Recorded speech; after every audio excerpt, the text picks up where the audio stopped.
Dear Jill, recently moved back to the UK after a long time. Just turned 50, long career to date, and I'm not sure what to do with the fact that all of my American experience is apparently irrelevant to anybody, and I am not able to get interviews with anyone at entry-level jobs, nor am I able to get mid-level jobs, nor am I able to get the jobs at the level I'm used to working at. Too young to be put on the shelf, but not quite sure where to go.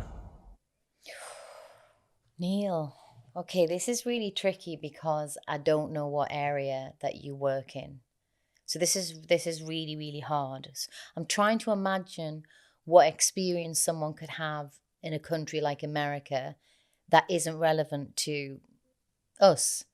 It seems like all those skills you would learn there would be transferable, but from your voice note, I'm sort of getting the impression they're not. So on a totally practical level, I would have to go to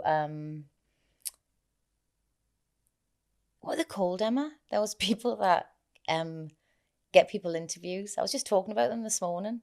Recruitment officer agency. That's where I would have to find the best one in my region, and I'd have to tell them exactly what my experiences was and what all of my qualifications were, and then would have to have a really honest chat and say these skills have to be transferable in some way, if not in a completely literal way. They have to be able to be transferable. Like I said, I can't imagine that there's something that you've done for that long that you couldn't put into practice here. And obviously they're going to be, sort of like professionals in their field, and they're going to be able to give you that advice. And then because I don't know what your occupation is, if you got to the point where they were like, they're not really, but it's just not in demand here. I don't really know what to say. Then I would say, well, you know what? It's never too late to sort of just change tact, just like move in a different direction, turn a corner, just do something different. I think that as well, we do get stuck in a little bit of a rut in our lives to think that we do one thing and that's the only thing we do, and we just do it for the rest of our lives until we retire. Who's to say you can't have 5 different careers if you want? There's no rule about that. And in fact, some of the most interesting people that you listen to tend to have had lots of different strands of their life, lots of different chapters. So if you can't transfer those skills and you speak to a recruitment officer and they're saying, this is, I can't see a way out here, think, have more faith in yourself and think to yourself, yeah, I'm going to go back, I'm going to study, or I'm just going to go into a brand new occupation and I'm going to shine.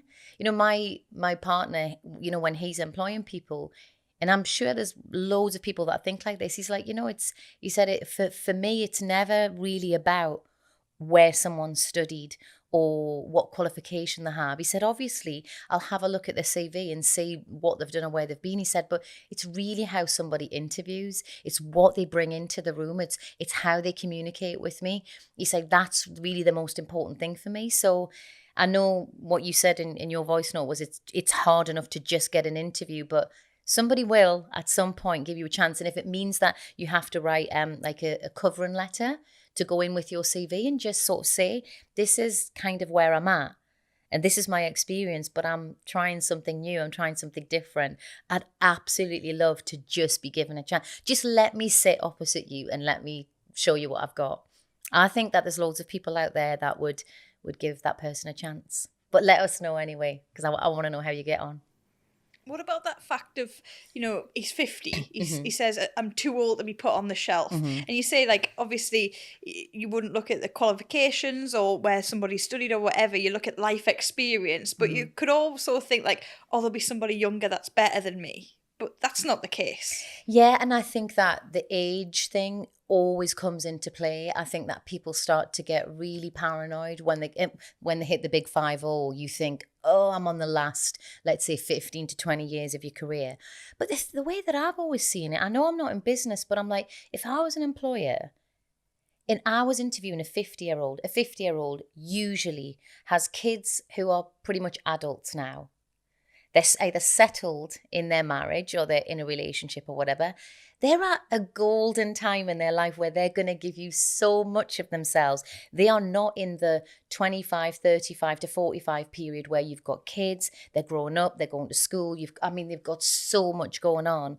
I would say that somebody that hits that mark is ready for like their last chance, if that makes sense. Like, come on, let's have it. You hear about lots of women, especially, that start businesses when they're around about this age. And I think that's what it is. I think you just kind of go, I think this is going to be like one of the last chapters of my working life. And I'm just going to give it everything I've got. And having that experience as well, Neil, can only add to it. Absolutely. You've got 50 years worth of life experience. And you've lived in a different country. And obviously it sounds like you've been successful there. So I would say that you'd be pretty attractive to a lot of people.